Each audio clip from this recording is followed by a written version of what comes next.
नमस्कार, मैं हूं आपके साथ अंकिता पाल। बुलेटिन की शुरुआत करते हैं।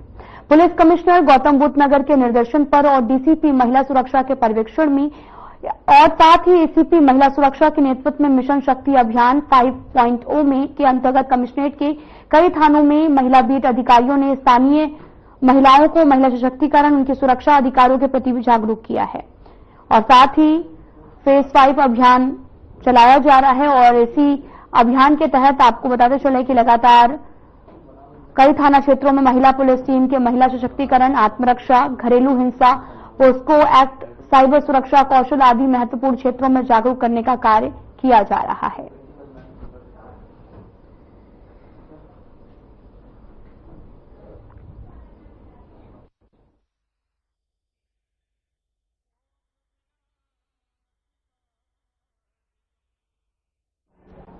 नोएडा के थाना जड़चा के ग्राम जोलस में स्थित मंदिर के परिसर में पुजारी ने पुलिस को सूचना दी थी कि वो अब बाहर से वापस लौट कर आए तो मंदिर परिसर में मूर्ति खंडित मिलेगी। मिली सूचना के पर तत्काल थाना जड़चा पुलिस ने उच्चाधिकारी मौके पर पहुंचे पूरे मामले को लेकर एडीसीपी ग्रेटर नोएडा अशोक कुमार ने जानकारी साझा की है।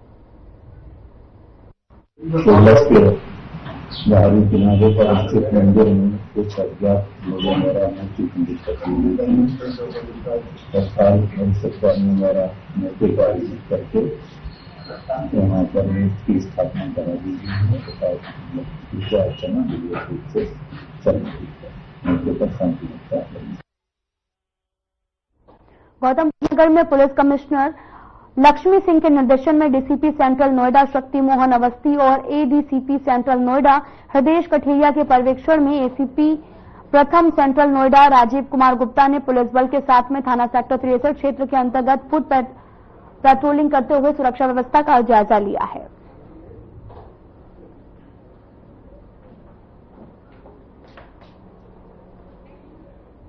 आपको बताते चले कि पुलिस कमिश्नर के निर्देश पर यहां पर फुट पेट्रोलिंग की गई है। एसीपी ने पुलिस बल के साथ में इस पेट्रोलिंग आपको बताते चले कि सुरक्षा व्यवस्था को लेकर जायजा भी लिया है और साथ ही एसीपी ने पुलिस बल के साथ में पेट्रोलिंग की, सुरक्षा व्यवस्था का जायजा लेते हुए नजर आए और साथ ही यहां पर तमाम तरह के दिशा निर्देश भी जारी किए गए और साथ ही मौके पर पुलिस कमिश्नर के निर्देश पर यह पेट्रोलिंग की गई है।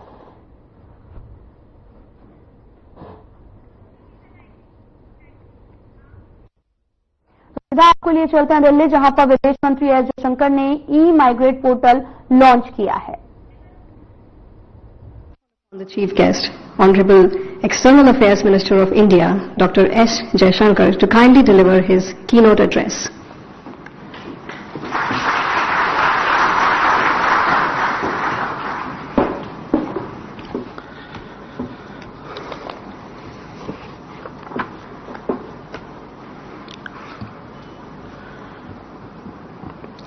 Honorable Minister of Labour and Employment, Mansukh Bhai Manviya ji, Minister of State, Pavitra Margarita ji, Secretaries, Government of India present today, Excellencies, members of the Diplomatic Corps, our missions who are joining us virtually, friends.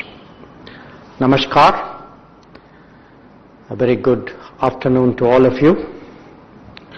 It was only last year when during MEA's campaign for raising awareness about safe and legal mobility channels that Prime Minister released a commemorative postal stamp with the motto Surakshit Jaye, Prashikshit Jaye, that is, go safe and go well trained. Today's event captures that sentiment because it is an expression of the Modi government's commitment to ease of living, to improving ease of living, and to enhancing people-centric governance. The launch of e-Migrate portal V2.0 is a testament to our continuing efforts to create a safer, more transparent and inclusive mobility for Indian labour, and marks a significant milestone in our efforts to safeguard the welfare and interests of our citizens. This is important because it also aligns with Goal 10 of the 2030 Agenda for Sustainable Development Goals, which promotes facilitation of orderly, safe, regular and responsible migration and mobility of people. Before I come to the subject at hand, I also want to tell my friend and colleague Mansukh Bhai that we don't need an excuse to call him. We are actually two ministers who have worked together very, very closely. To me, this event is as much an event of the Ministry of Labour and Employment, and really this kind of very tight working relationship that we have developed is very much a hallmark of the Modi government. So I'm very, very pleased today that he could join us, and I'm also very pleased to see that the other secretaries from other ministries who participated and contributed to this initiative are also here.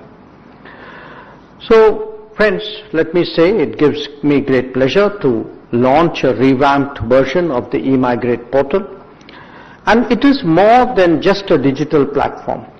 It is actually a beacon of hope. It is a symbol of our commitment to protecting the rights and dignity of our workers in foreign lands. The enhancements in the portal that we saw in the presentation actually reflect new realities and transformations which we are all witnessing insofar as global migration dynamics are concerned. There is a global need, and others have spoken about it. There is a global need for workers who have domain-specific knowledge in their particular fields. For several reasons, this need for a well-trained workforce in different geographies is only going to grow further.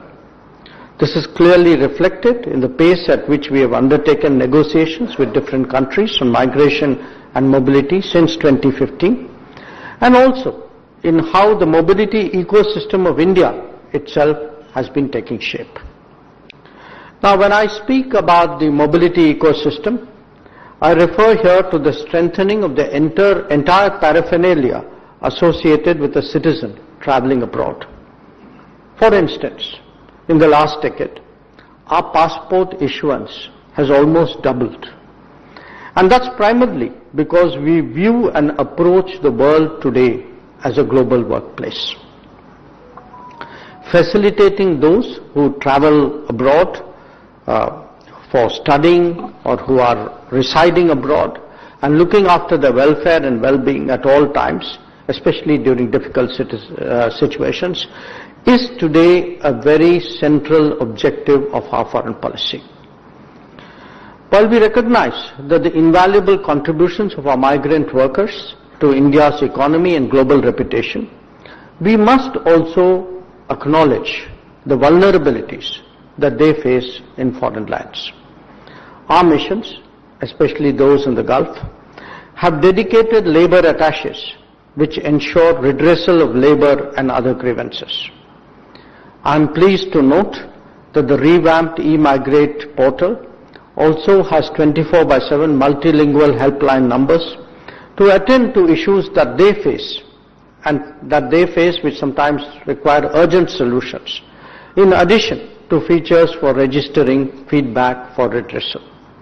Friends, the Ministry of External Affairs has leveraged the use of technology and digital systems to enhance the efficiency and efficacy of this portal. In order to expand the outreach of immigration services, an MOU was signed with Common Services Centre, CSC, which is an SPV under the Ministry of Electronic and IT, early this year. Modalities to activate this are being discussed.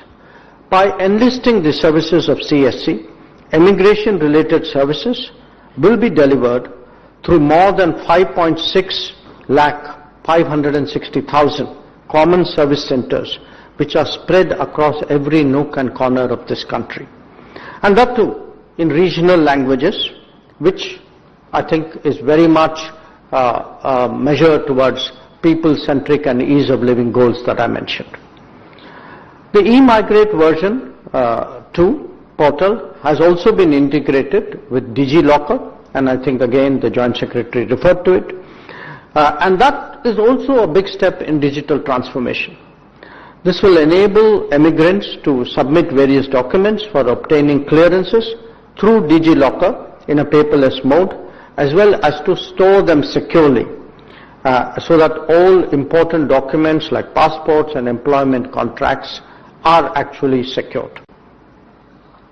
I'm happy to note that the portal is also working towards broadening the social security net of immigrants through insurance policies, and the arrangement with the State Bank of India for provisioning of an additional digital payment services with zero transaction charges, the creation of a one-stop authentic marketplace for searching job opportunities abroad, which the Minister also recognized, and in keeping with the world where everything is on our fingertips, for the development of a mobile app, which I must highlight. तो वहीं विदेश मंत्री जयशंकर प्रसाद मौके पर पहुंचे और यहां पर उन्होंने संबोधित किया और साथ ही ई मोबाइल हो या फिर इसको लेकर कई तरह की जानकारी भी यहां पर साझा की है। साथ ही आपको बताते चलें कि जयशंकर प्रसाद लगातार कई तरह के जो फायदे हैं उनको बताते रहते हैं। तो बढ़ते हैं आगे। बीजेपी के राष्ट्रीय प्रवक्ता डॉक्टर सुधांशु त्रिवेदी बीजेपी मुख्यालय दिल्ली में प्रेस कॉन्फ्रेंस को संबोधित किया है। भूमि को लौटाने का जो निर्णय लिया है, ये इससे पूर्व कर्नाटक के मुख्यमंत्री श्री सिद्धारमैया जी ने यही किया था। ये स्पष्ट रूप से यह प्रमाणित करता है और यह एक प्रकार से स्वीकारोक्ति है कि सत्ता का दुरुपयोग करके भूमि को हड़पने का कार्य कर्नाटक में कांग्रेस में सर्वोच्च स्तर पर हो रहा था। इतना ही नहीं है, मुख्यमंत्री पहले इसमें संलिप्त रह चुके हैं। 2015 में उप मुख्यमंत्री डीके शिवकुमार जी की ऊपर लैंड ग्रैब का केस लग चुका है, जो कि बंगलौर डेवलपमेंट अथॉरिटी के द्वारा 1986 में आवंटित भूमि के समय से चल रहा था। उसके आधार पर था मूडा स्कैम, जो मैसूर अर्बन डेवलपमेंट अथॉरिटी का स्कैम, जिसमें चीफ मिनिस्टर साहब उनके इन्वॉल्व थे। फिर Karnataka industrial ADB land grab, जिसमें कि खड़गे जी की फैमिली के लोग इन्वॉल्व थे। और इतना ही नहीं है, इससे पूर्व कांग्रेस के मुख्यमंत्री रहे कमलनाथ जी का नाम आ चुका है। तो राजस्थान में मुख्यमंत्री रहे अशोक गहलोत जी का नाम बीकानेर के लैंड स्कैम में आ चुका है। तो भूपेश बघेल जी के पास आ चुका है। अर्थात मुख्यमंत्री हो, उप मुख्यमंत्री हो अथवा राष्ट्रीय अध्यक्ष हो। और फिर इतना ही नहीं, आप सबको याद होगा वो नेशनल हेराल्ड केस, जिसमें सोनिया गांधी जी और राहुल गांधी जी के ऊपर आक्षेप है। और यह भी याद करिएगा कि वो केस हमारे जमाने में नहीं शुरू हुआ, अक्टूबर 2013 में दिल्ली हाई कोर्ट के निर्देश पर वो केस दर्ज किया गया था। इससे बहुत साफ हो जाता है कि कांग्रेस में सारा शीर्ष नेतृत्व, किसी भी राज्य का मुख्यमंत्री हो, कोई भी उप मुख्यमंत्री हो, उनके पूर्व राष्ट्रीय अध्यक्ष हों, वर्तमान राष्ट्रीय अध्यक्ष हों और चिरयुवा नेता हों या बुजुर्ग नेता हों, सब एक दृष्टि में समान है कि गरीब की भूमि कैसे हड़पनी है। सब भ्रष्टाचार में, भूमि हड़पने के आंदोलन में बहुत समान रूप से संलिप्त हैं। कभी कभी मुझे लगता है कि एक वो कांग्रेस पार्टी थी जो महात्मा गांधी के आदर्शों से प्रेरित थी और आचार्य विनोबा भावे जी ने भूदान आंदोलन चलाया था। आज राहुल गांधी जी और सोनिया गांधी जी के विचारों से प्रेरित एक कांग्रेस पार्टी है जो भू हड़प आंदोलन चला रही है। तो ये कांग्रेस का नैतिक पतन है, भूदान से लेके भू हड़प तक। और इतना ही नहीं, आपको ध्यान हो, सर्वोच्च स्तर तक, मतलब आज वहां चीफ मिनिस्टर और राष्ट्रीय अध्यक्ष अगर इन्वॉल्व है। आप कल्पना करिए कि किसी दूसरी पार्टी के या हमारी पार्टी के किसी इस स्तर के नेता पर आरोप लग गया होता तो उसके बाद किस ढंग का वितंडावाद मचाया गया होता। और आज जिस प्रकार की चुप्पी कांग्रेस पार्टी ने और इंडी गठबंधन के सारे दलों ने साध रखी है, उसके ऊपर हमारा उनसे सीधा सवाल है। और ये साफ दर्शाता है कि जनता की गाढ़ी कमाई से बनी हुई सरकारी संपत्तियों को हड़पने में ये सब एक दूसरे से मिले हुए हैं और सब एक दूसरे को मौन समर्थन दे रहे हैं। नेशनल हेराल्ड केस में आप सबको याद होगा, कभी आपने सुना है कि कोई ऐसी कंपनी जिसमें सैकड़ों करोड़ की, मतलब 2000 से लेकर 3000 करोड़ तक की संपत्ति हो और वो 90 करोड़ की देनदारी में बिक जाए, और वो भी जबकि 3 अखबार उसके थे। आप सब पत्रकार हैं, मैं कहना चाहता हूं 3 अखबार, नेशनल हेराल्ड, हिंदी में नवजीवन और उर्दू में कौमी आवाज। 10 साल इनकी सरकार रही, ज्यादा नहीं, केवल 1-1 करोड़ का विज्ञापन देते रहते तीनों अखबारों को, तो 10 साल में कर्जा उतर जाता 90 करोड़ का।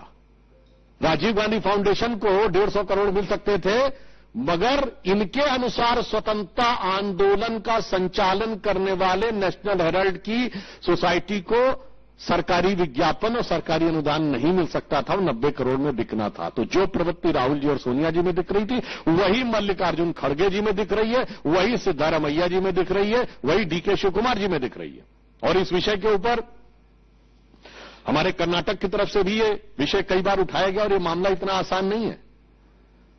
हमारे मेंबर ऑफ पार्लियामेंट लहर सिंह सिरोया जी ने इस विषय को टेकअप भी किया हुआ है, और वहां पर सीएजी ने जो अपनी रिपोर्ट में पॉइंट आउट किया 2017 से, उसमें लिखा है to ask the committee to fix the responsibility for violating the guidelines of the court order and suggest the appropriate course of action against the defaulting officials for the deletion of the land under category A. इसका अर्थ क्या हुआ कि यदि आज Congress party के नेता सिद्धारमैया जी हों या खड़गे जी हों, वो जमीन वापस कर रहे हैं, तो कोई जमीर नहीं जागा है जो जमीन वापस कर रहे हैं। अदालत की कार्रवाई से में होने वाली जलालत से बचने के लिए वो जमीन वापस कर रहे हैं। और मैं राहुल गांधी जी से पूछना चाहता हूं कि आप तो कहते थे कि आपकी मोहब्बत की दुकान है, ऐसा प्रतीत होता है कि ये मोहब्बत की दुकान तो किसी भूमाफिया प्रॉपर्टी डीलर की दुकान नजर आ रही है, जहां दूसरों की प्रॉपर्टी हड़पी जाती है, जनता की प्रॉपर्टी हड़पी जाती है, और उसके बाद उसको अपने चहेते लोगों को अनुदान दे दिया जाता है। तो मेरा राहुल गांधी जी से साफ सवाल है कि आपकी मोहब्बत की दुकान ये इलीगल प्रॉपर्टी डीलर की दुकान में कैसे तब्दील हो गई मेरे भाई? अभी तक तो उसमें नफरती सामान मिलते थे, जहर बुझे सामान मिलते थे, अब ये इलीगल प्रॉपर्टी की दुकान भी हो गई। इसलिए हमारा साफ मानना है कि कांग्रेस पार्टी आकंठ भ्रष्टाचार में डूबी है, और जमीनों के घोटाले में कुछ ऐसी कांग्रेस को जमीन से लगाव है कि जहां जहां सत्ता में आती है, हरियाणा हो, राजस्थान हो, छत्तीसगढ़ हो, कर्नाटक हो, जमीन के साथ इनका विवाद जरूर जुड़ जाता है। और जिस स्तर तक इनके सभी नेता इसमें आरोपित हैं, तो कोई ये नहीं कह सकता कि ये कोई आइसोलेटेड सिंगल केस है, जिसे एक कहते हैं ना कि एक हो तो समझाइए आके कूपही में यहां भांग पड़ी है, यानी एक कोई हो तो समझाइए, यहां ऐसा लगता कुएं में भांग पड़ी है, या ये 99 के नशे में बहुत मदहोशी थी ना कांग्रेस की, तो ऐसा लगता है कि जमीन को देखकर तो उनको ऐसा लगता है कि जिसको देखो वही आज मदहोश है, आज तो मैं दीवाना गजब ढा गया। तो जब से वो दीवाना बने हैं, जो जोश के साथ 99 के खुमार के साथ, तब से वो गजब ढा रहे हैं, और जनता पे कितना गजब और कहर ढाया जा रहा है वो हमारा साफ है। इसलिए हम कांग्रेस से सवाल करना चाहते हैं कि आप बताइए कि नैतिकता के आधार पर जिन लोगों ने जमीन वापस कर दी, क्या उन्हें इस्तीफा नहीं देना चाहिए? जब आपने स्वीकार कर लिया कि यह जमीन गलत आवंटित थी, और वह भी सीएजी की रिपोर्ट और कई कोर्ट की प्रक्रियाओं के शुरू होने के बाद, राज्यपाल के द्वारा परमिशन मिलने के बाद, तो कांग्रेस अध्यक्ष, कांग्रेस के मुख्यमंत्री और राहुल जी और सोनिया जी से मैं पूछना चाहता हूं कि सिर्फ जमीन वापस करने से काम नहीं चलेगा। ये बताइए कि अगर जमीन वापसी की है तो क्या नैतिक आधार पर आपको इस्तीफा नहीं देना चाहिए? धन्यवाद। प्रज्ञा। Sir, Kerala government is presenting a resolution today against central government of amendment bill. How do you see this particular resolution coming in Kerala? पहले इस विषय पर कोई सवाल हो तो आप पूछ सकते हैं। नीरज पांडे। सर, क्या भारतीय जनता पार्टी इस मुद्दे को सड़क पर ले जाए, क्योंकि वो उन्होंने तो हाथ खड़े कर दिए कि हमने जमीन वापस कर दी है, कोई मामला ही नहीं बनता। मेरे विचार से ये तो वो स्थिति हो गई, इसको शब्दशः न लिया जाए। यदि किसी ने किसी की कोई चीज चुरा ली हो और एफआईआर दर्ज हो जाए, वो कहे मैंने वापस कर दी, तो मामला नहीं बनता है। मुझे लगता है अगर कोई इस प्रकार के तर्क देता है तो इसका मतलब श्री राहुल गांधी जी को जो एक संज्ञा दी गई थी, जो अब वो प्रयोग नहीं की जाती है, वो जनता को वो समझने की गलतफहमी न रखे। आप वो हो सकते हैं वो शब्द, मगर जनता वो नहीं है कि आप इस ढंग के बचकाने तर्क देकर बचने का प्रयास करें। देवेंद्र पड़ा सर, एक मिनट शायद सुधांशु। और ये भी बताइए, हम उनसे पूछना चाहते हैं कि अगर उन्होंने मान लिया कि गलती हो गई तो एफआईआर कब करेंगे? कर्नाटक सरकार एफआईआर कब करेगी? बाकी तो हर चीजों के ऊपर बहुत तरीके से होती है। इसलिए पुनः हमारा नैतिक सवाल आज भी उनके लिए एक राजनैतिक यक्ष प्रश्न बनकर खड़ा है।